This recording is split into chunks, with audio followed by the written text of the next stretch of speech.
아침 목성에 오신 여러분들을 환영하고 축복합니다. 하나님께서 새로운 날을 허락하셨는데요. 새로운 날을 걸맞는 새로운 은혜로 오늘 하루 우리 인생을 지킬 줄 믿습니다. 오늘은 보이는 것만 믿는 사람들이라는 제목을 가지고 요한복음 4장 3절부터 19절까지 말씀을 좀 살펴봤으면 좋겠습니다. 우리 10절부터 11절까지 말씀을 같이 한번 읽어볼까요? 예수께서 대답하여 이르시되 내가 만일 하나님의 선물과 또 내게 물 좀 달라 하는 이가 누구인 줄 알았더라면 내가 그에게 구하였을 것이요 그가 생수를 내게 주었으리라.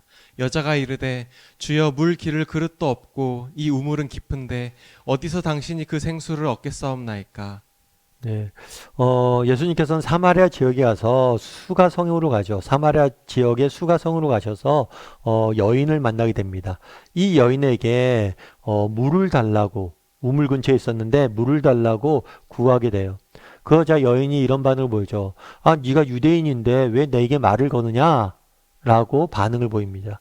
그러자 예수님께서 이런 말씀하세요. 뭐라고 얘기했냐면 대답하되 이르되 내가 만일 하나님의 선물과 또 물 좀 달라는 이가 누구인지 알았더라면 네가 구했을 것이다. 그러니까 물을 달라고 그러니까 아니 유대인 남자가 왜 나한테 말 걸어요? 그 다시는 뭐 이런 표현이 이렇게 돼 있지만 그러니까 궁금해서 묻는 것 같지만 사실은 말 걸지 말라는 거죠. 물 줄 생각이 없다는 거예요. 그러자 예수님이 뭐라고 한 거예요? 네가 정말 내가 누구인지 알았다면 네가 오히려 나한테 구했을 것이다. 내가 너에게 물을 구하라고 하지만 너가 정말 내가 누군지 알았다면 네가 구해야 정상이다. 이렇게 이야기한 거예요. 나에 대해서 너가 모른다고 이야기한 거죠. 그러자 여자는 뭐라고 이야기해요? 주여 물 기를 그릇도 없고 이 우물은 깊은데 어디서 그 생수를 얻겠사옵나이까. 나중에 아예 우리가 살펴보겠지만 예수님께서 주시고자 내가 너에게 줄 물은 뭐냐면 이거는 단순히 눈에 보이는 물이 아니에요. 영혼의 생수를 의미하는 거죠. 그런데 이것들을 이해하지 못해서 여인은 뭐라고 얘기하는 거예요? 아니 물을 주겠다고? 아니 당신 보니까 이 우물에 물을 그리려면 두레박이나 뭔가 줄이라도 뭐 있어야 될 거 아니에요. 물 그릴 그릇도 없는데 네가 어떻게 나한테 물을 주냐? 이렇게 이야기한 거죠. 여기서 알 수 있는 건 뭐예요? 예수님은 영혼의 문제를 이야기했는데 이 여인은 무슨 이야기를 한 거예요? 물질적으로만 생각한 거예요. 이건 단순히 이 여인의 문제만 아니에요. 우리가 계속해서 이 4장에 나오는 사마리아 여인과 3장에 나오는 니고데모를 대비해서 보여주잖아요. 이 두 사람은 전혀 다른 사람이에요. 하나는 종교인이 굉장히 똑똑한 사람이에요. 하나는 굉장히 자유로운 사람이고 부도덕한 사람이에요. 근데 두 사람의 공통점이 있어요. 그건 뭐예요? 하나님의 빈자리라는 공통점이 있다고 우리가 지난주에 살펴봤죠. 그런데 또 다른 공통점이 있어요. 그건 뭐냐면 모든 걸 물질적으로만 보는 거예요. 마찬가지로 요한복음 3장 3절에서 4절 보면 이렇게 돼 있어요. 한번 같이 읽어볼까요? 예수께서 대답하여 이르시되 진실로 진실로 내게 이르노니 사람이 거듭나지 아니하면 하나님의 나라를 볼 수 없느니라. 니고데모가 이르되 사람이 늙으면 어떻게 날 수 있사옵나이까? 두 번째 모태에 들어갔다가 날 수 있사옵나이까? 예, 똑같아요. 네가 거듭나야겠다. 중생에 대해서 이야기합니다. 이것은 영혼이 새롭게 태어나는 거예요. 몸이 새롭게 태어나는 게 아니라. 그런데 이 니고데모는 뭘 하는 거예요? 어떻게 몸이 다시 태어나냐고. 어머니 뱃속에 다시 들어가냐고. 동일하게 뭐로 보는 거예요? 물질로 보는 거죠. 영혼의 생수를 주겠다고 하니까 어떻게 그릇도 없는데 물을 기르냐? 라고 질문하는 거 똑같아. 니고데모와 사마리아 여인은 전혀 다른 사람 같지만 똑같은 사람이에요. 어저께 지난번에 살펴본 것처럼 하나님의 빈자리가 있다는 것에 똑같아요. 내적인 갈증이 있다는 것 똑같아요. 또 한 가지 똑같은 건 뭐예요? 모든 걸 뭐예요? 물질주의적인 관점에서 보는 거예요. 다르게 말하면 눈에 보이는 것만 믿고 살아가는 사람들이란 거예요. 그럼 어떨까요? 이게 1세기에 살았던 니고데모와 사마리아 여인만의 문제일까요? 정말 1세기의 사람들이 가졌던 물질 중심적인 관점과 사상이 이들만의 문제냐는 거예요. 아니요. 오늘 21세기 사는 오늘 어쩌면 더한 문제겠죠. 우리 사회의 특징 중에 하나는 뭐냐면 물질주의. 모든 것을 물질로만 설명해요. 지금 과학이 발달하면서 더 그러죠. 그래서 우리가 느끼는 감정도 뭐 뇌에서 어떤 물질이 분산돼서 어떻게 느껴지는 거다. 모든 걸로 물질로 해석하고 물질의 산물이라고 보는 거. 그럼 우리는 어떠냐는 거예요.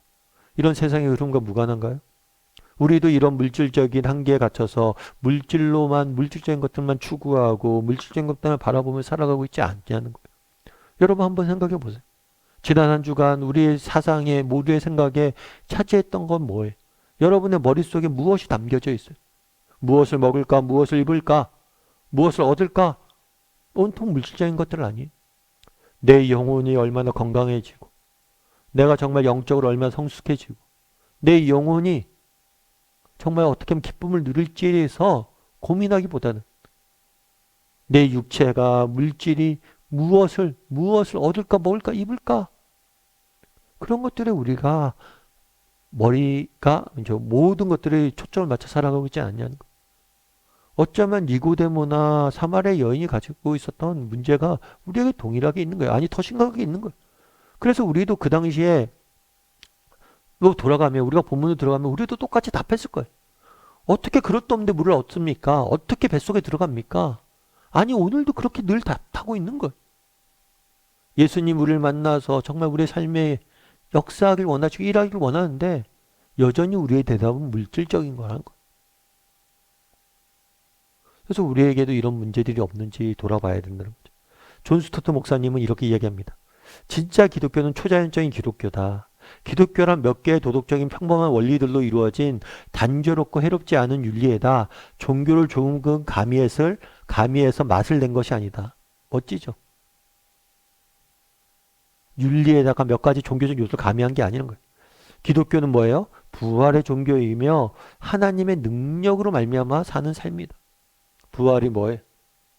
정말 눈에 보이는 죽음, 눈에 보이는 세상, 이 세상이 전부가 아니란 거예요.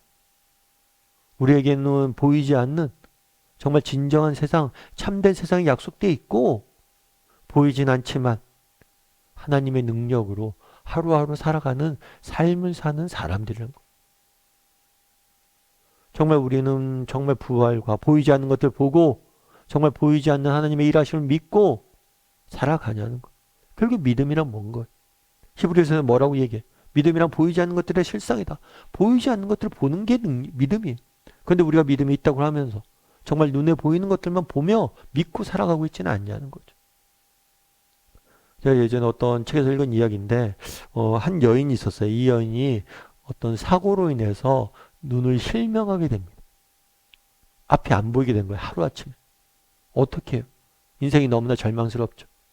그래도 남편이 이 여인을 굉장히 많이 위로했어요. 힘내라고. 아니, 이겨낼 수 있다고. 내가 돕겠다고.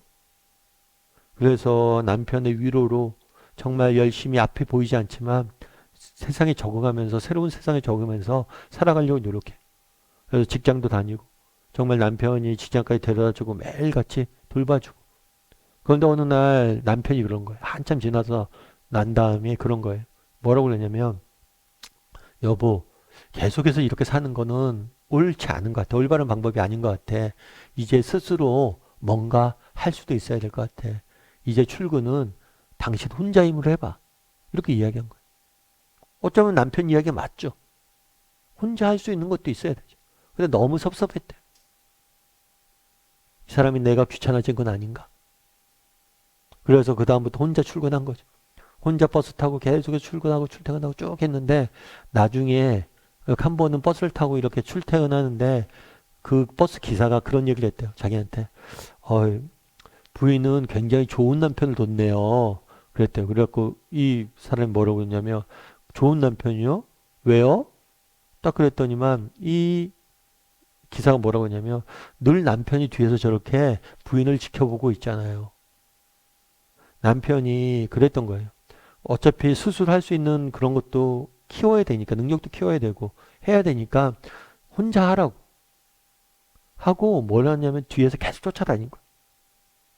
잘할 수 있을까? 늘 염려가 돼서. 근데 모르는 거죠. 앞이 안 보이니까. 그래서 오해했던 거죠. 아, 남편이 자기 일을 귀찮아한다.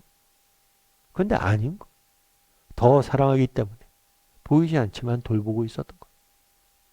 여러분 마찬가지라는 거. 우리는 믿음 있는 사람이잖아. 우리는 보이지 않는 걸 믿는 사람. 정말 우리가 보이는 것만 믿는다면 우리는 수가성의 여인이고 니고데모고 우리는 믿지 않는 것과 똑같은 거예요. 우리는 보이지 않는 무엇을 믿습니까? 하나님의 일하심을 믿고 하나님의 능력을 믿고 부활의 권능을 믿는 사람들이. 그래서 나는 한번 돌아봤으면 좋겠어요. 난 보이는 것만 믿고 살아가는 사람은 아닌지. 이 세상이 전부가 아니라 이 세상 위에 진정한 삶이 기다리고 있고 정말 보이지 않지 하나님은 내 삶 가운데 일하고 계시다. 이걸 믿고 사는 사람인지 돌아보고 그걸 믿고 하루하루 살아가는 저나 여러분이 되기를 주님의 이름으로 소원합니다.